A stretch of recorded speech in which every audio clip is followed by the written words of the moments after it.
We found a quiet corner of campus here in Stores on a day where 5 games are scattered everywhere and parking's hard to come by. We welcome you to the Yukon Volleyball Center for some Big East action on ESPN. Hey everybody, and welcome inside. She's Katie Bennett, Adam Giardino with you. And Katie, at the end of the day, you've got the preseason poll, you've got the results from non-conference, but on paper, these are 2 3-3 teams looking to leapfrog one another in the standings.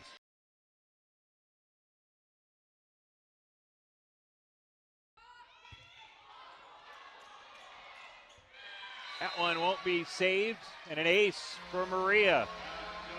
Well, the funny thing about this building is that it's a little shorter than some, so some opponents are not always ready for the way that it kind of hits up and off the ceiling. That one just barely grazed, but then did, of course, go out behind the chairs.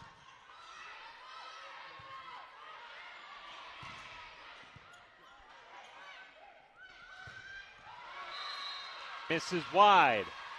And so now UConn picking up a couple consecutive points. Well, and that's huge, and timeout's going to be taken, of course, for Georgetown, as deficit's now pretty much been erased if you're UConn, and it's so tough because if you're Georgetown, you've had the lead for most of this set, and now UConn has all the momentum, even though they are still down by 1. It's a tough place to be in defensively. 3-0 run right now for the Huskies. It was 22-18, now 22-21. UConn's on the serve. Hey, and the UConn Huskies, still with 5 games around, has managed to make it here to the Volleyball Center. Yeah. Jonathan rolling in. There he is. Busy mascot today. Oh, yeah. Like I said, it's only a couple of 100 yards between here and hockey, so here he's taking in a little bit of the women's hockey game, coming over for volleyball support. But it's a long day for him, for sure. I was going to say, yeah.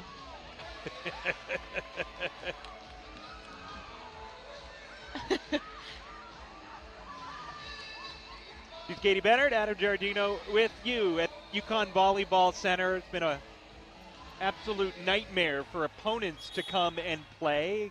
UConn 23-1 in the existence of this building, which, speaking of women's ice hockey, the longtime home of women's ice hockey program and the men's program too for a time, Friedis Ice Forum.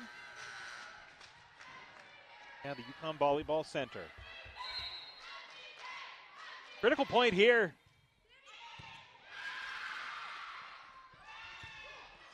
And it's UConn that levels the score. It's a 4-0 run.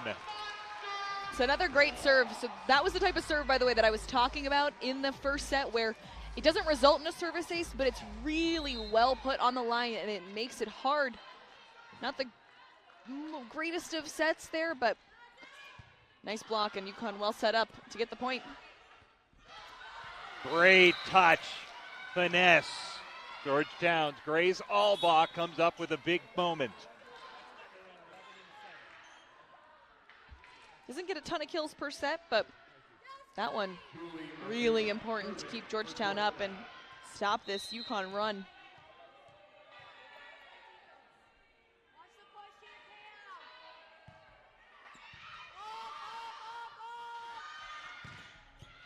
Haven't heard a lot from Workmeister for UConn this set. And she leaves that short. Georgetown now 1 point away. Don't see that from her often.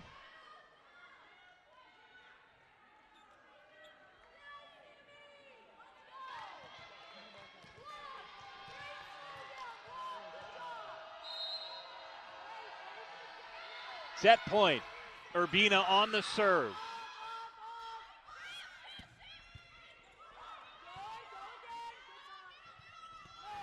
Workmeister digs it out. And UConn comes up with contact on the net. And Georgetown takes the second set momentarily. Yeah, UConn, by the way, is challenging that call, so could come back. So technically, Georgetown has won the point, but referee now is going to pull out the iPad and take a look at the replay. UConn saying it was a touch. And pretty much immediately, by the way, Ellen Herman-Kimball immediately went over to the ref and said, hey, I'm challenging that. Yeah, and if it's the difference between dropping a set and making it 24-23 and giving yourself another crack at extending this thing, you understand why. Absolutely. I feel like if there's ever any doubt, you might as well at least have the refs take a look at it, even if it doesn't go your way.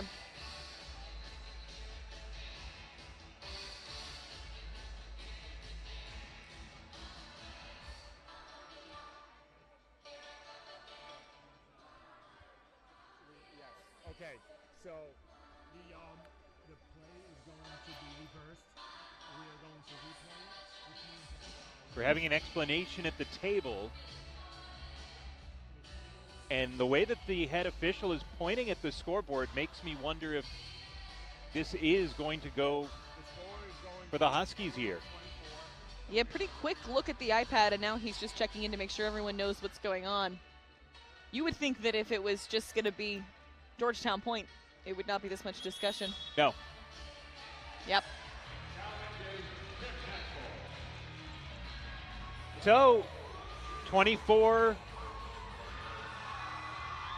It says 22.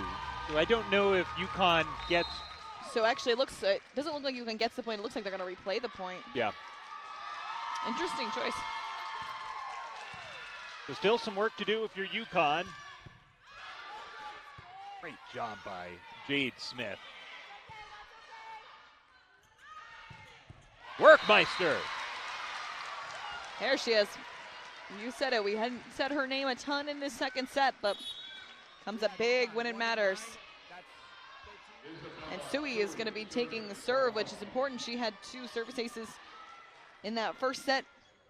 It's pretty great behind the line. She's all smiles. Gets one in. Wow. And an ace.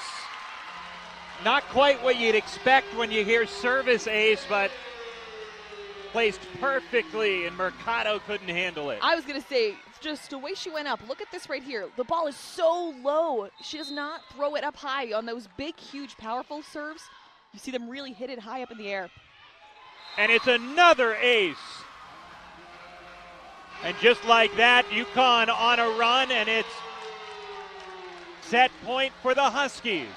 Well, and if the Huskies do win this one, you got to go back to the challenge. I mean, this doesn't happen without some incredible coaching on UConn's side.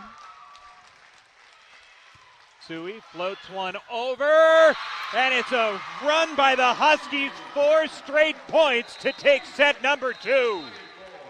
Wow. It's a huge set. Sui gets a couple of aces, keeps one in play, and then it's Audrey Room with the Thunder as UConn comes away with a dramatic second set victory. We'll step aside. We'll be back to Stores in a bit. UConn looks to go for a 3-set sweep when we return.